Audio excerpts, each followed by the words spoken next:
Olá! Estamos aqui para mais um Filosofia em 12 Minutos e hoje vamos falar sobre sexo.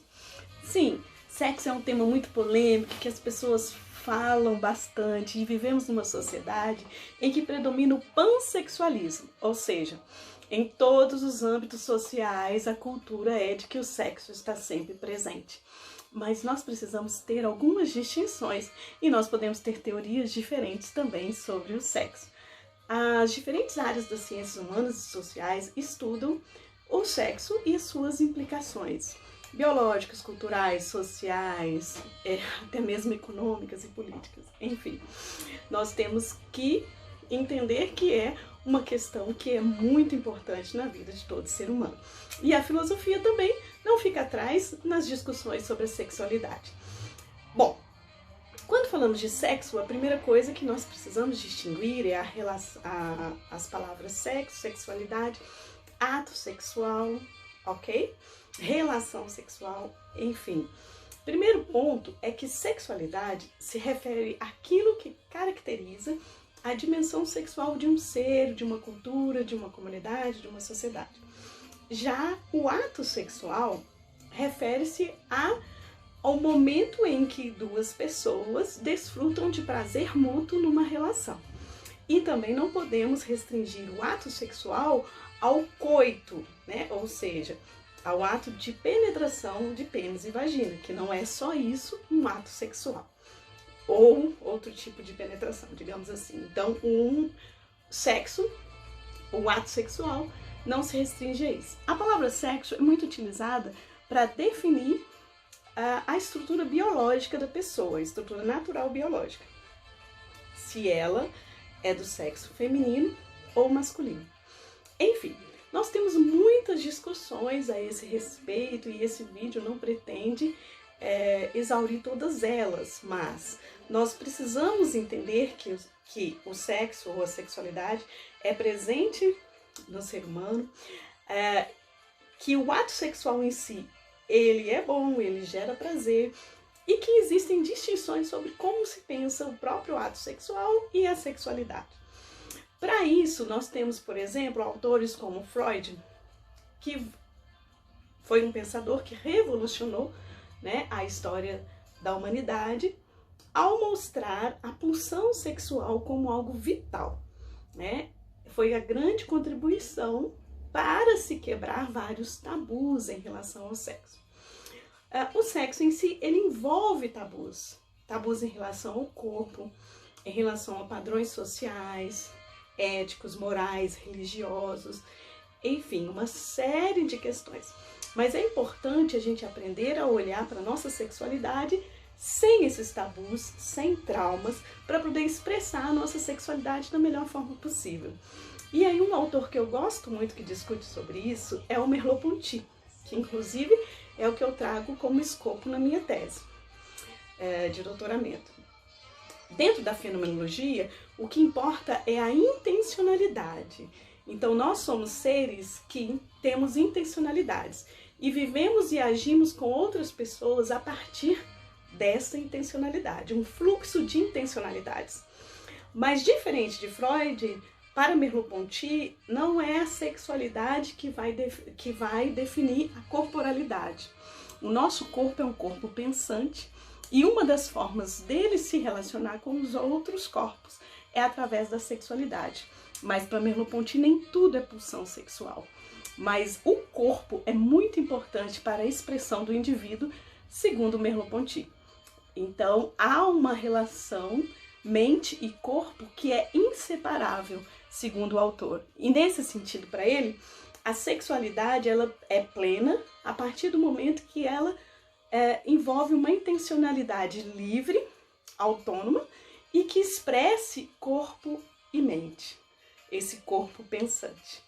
Então, ele vai defender a liberdade sexual, a liberdade de um posicionamento sexual de cada indivíduo. E também ele vai mostrar que as experiências que nós temos em nosso corpo vão interferir na nossa sexualidade e até mesmo no ato sexual. Enfim, nós sabemos que é preciso preservar o direito de todos à expressão da sua sexualidade. Sabemos, por exemplo, que a homofobia já é criminalizado, porque é um ato de discriminação de indivíduos na sua conformidade sexual ou de gênero. Enfim, é um direito que foi conquistado por essa classe. A liberdade sexual, ela permite que possamos expressar no nosso corpo a sexualidade de maneira livre. No entanto, ao longo da história da humanidade, se nós pegarmos como referência, por exemplo, o filósofo Michel Foucault, ele vai mostrar que os nossos corpos são transformados em corpos dóceis, ou seja, são disciplinados para se comportar de uma determinada forma. E isso também refere-se à sexualidade. Então, muitas vezes, há relações de poder que estão ligadas à sexualidade e ao fato das pessoas terem que se comportar de uma determinada forma em um determinado meio. Então, existem instituições sociais, né, que vão estabelecer os limites da sexualidade, de como ela deve se expressar. E aí nós temos formas de poder e até mesmo de opressão em relação ao comportamento sexual. Enfim, a liberdade sexual é algo necessário, mas a sexualidade dilacerada é algo a se repensar. O que seria uma sexualidade dilacerada? O fato de uma pessoa ter o seu direito de posse e prazer próprio do seu corpo violado. Por exemplo, a exploração sexual de crianças e adolescentes. A criança está num processo de desenvolvimento e muitas vezes no abuso sexual, que não necessariamente é um estupro de vulnerável, ocorre o coito, o abuso sexual ele pode ser feito de outras formas, exposição da criança à imagem, toque em partes íntimas. Então essas coisas fazem com que a criança seja objeto de prazer de outra pessoa, mas ela não entende o prazer que está ali por trás, que é um prazer sexual. Então isso interfere completamente na formação da sua identidade, na construção da sua sexualidade. Então os abusos sexuais são resultado de sexualidades dilaceradas, de indivíduos que por algum motivo desenvolvem, por exemplo, um comportamento pedófilo. Mas não é só esse caso, mas esse caso serve para pensarmos em outros casos, como a questão da violência contra a mulher, como a questão da libertinagem sexual, como a questão de pessoas viciadas na prática sexual e pessoas que então acabam violando o direito do outro se expressar. Por exemplo, expondo fotos de outras pessoas nas redes sociais, um pequeno exemplo, como uma forma de vingança, né, a porno revenge. Então, isso são comportamentos, né, que interferem no direito que cada pessoa tem sobre o seu corpo e a sua sexualidade. O que seria uma sexualidade saudável, então? A sexualidade saudável, ela envolve um reconhecimento da sua identidade de gênero, da sua opção sexual, da sua própria natureza, seu reencontro corpo e mente, né, como diríamos Merleau-Ponty, e a sua intencionalidade. Então, quando a intencionalidade de um indivíduo se encontra com a intencionalidade do outro e há uma livre escolha para um ato sexual que vai trazer prazer para ambos, onde o objetivo no ato não é apenas o prazer próprio, mas também dar prazer ao outro indivíduo, e para isso envolve um relacionamento, um conhecimento, um envolvimento de corpo e mente como um todo, ou seja, essa intencionalidade ela envolve uma emoção, ela envolve uma vontade, ela envolve desejo, né? Ela envolve um contexto histórico, cultural, né? Envolve toda uma história que dois indivíduos, por exemplo, constroem entre si para até chegar a um ato sexual. Mas para que antes de haver o ato sexual, a sexualidade em si de cada um precisa desenvolver esse aspecto saudável, que não vai dilacerar o outro, né? Ou seja, extrapolar os limites que o outro não deseja que sejam extrapolados, com manipulações, com relacionamentos abusivos, chantagens, até chegar à violência, como nós já expusemos. Então é preciso ter esse reconhecimento da sua identidade sexual, de qual o seu propósito na manifestação da sua sexualidade, que não é manifesta apenas durante um ato sexual, e os limites que você mesmo quer colocar em relação à sexualidade. Precisamos ser livres para estes limites. Cada um tem a sua liberdade para estabelecer quais são os seus limites. E alguns limites precisam ser socialmente estabelecidos, exatamente para evitar problemas em relação ao uso, né, por exemplo, de imagem, a exposição da nudez, etc.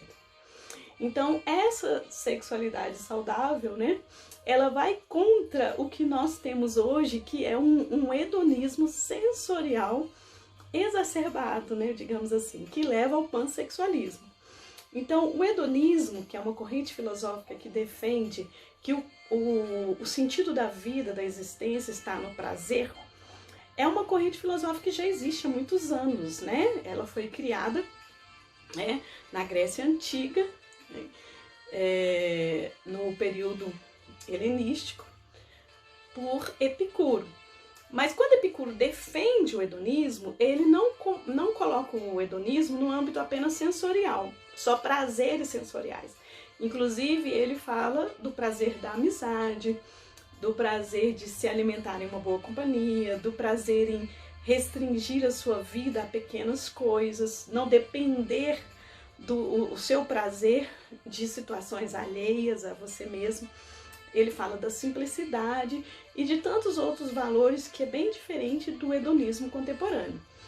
Enfim, cultuar o prazer talvez não seja o grande problema. O maior problema talvez esteja em quando cultuamos o prazer a qualquer preço, a qualquer custo, e quando dimensionamos uma área da nossa vida, como no caso a sexualidade, sem observar as outras áreas que também são importantes na nossa vida e no nosso bem-estar. Então, para nós é importante salientar aqui, né? Então, as distinções que existem dentro do âmbito da sexualidade, os diversos autores que pensam sobre isso, e como, então, é complexo o tema. Inclusive porque há uma relação muito próxima entre a discussão de natureza e cultura, né? Para Merleau-Ponty, natureza e cultura é algo integrado, ao ponto de nós não sabermos como distinguir uma coisa da outra. Do ponto de vista biológico, nós temos leis naturais que são constituídas, né, cientificamente a partir da universalização de certos processos, e uma delas diz respeito à geração de vida, né, onde nós temos gametas diferentes que geram uma nova vida. E se você quer gerar uma vida, mesmo que seja uma fertilização in vitro, vai depender de um processo que envolve essa lei natural. Isso, digamos, o sexo pensado dentro da estrutura natural, o ato sexual e como ele é utilizado para a geração de vidas. Mas nós temos várias outras formas de pensar que são teorias. Nós temos teorias religiosas, temos teorias sociais, temos teorias históricas, né, filosóficas, que vão explicar o fenômeno da sexualidade. Mas teorias são teorias, são como o Big Bang e o criacionismo. Elas são passíveis de explicar algo próximo da realidade, mas ela não é uma lei científica. Então isso é muito importante nós termos essa clareza para não criarmos ranços e polarizações dispensáveis, né? Se alguém tem uma teoria que explica sexo, sexualidade, ato sexual, e essa teoria condiz com a necessidade dela de explicação desse fenômeno, ótimo. Eu respeito a teoria dele e ele respeita a minha. Isso é muito importante no âmbito da sexualidade também. Enfim, que possamos ter liberdade sexual, sexualidade restaurada, sexualidade saudável e conviver com as diversidades nessa área e principalmente trazer sentido a tudo aquilo que nós temos feito. Pensar sobre o que temos feito e como temos feito. Isso também é muito importante. Até a próxima!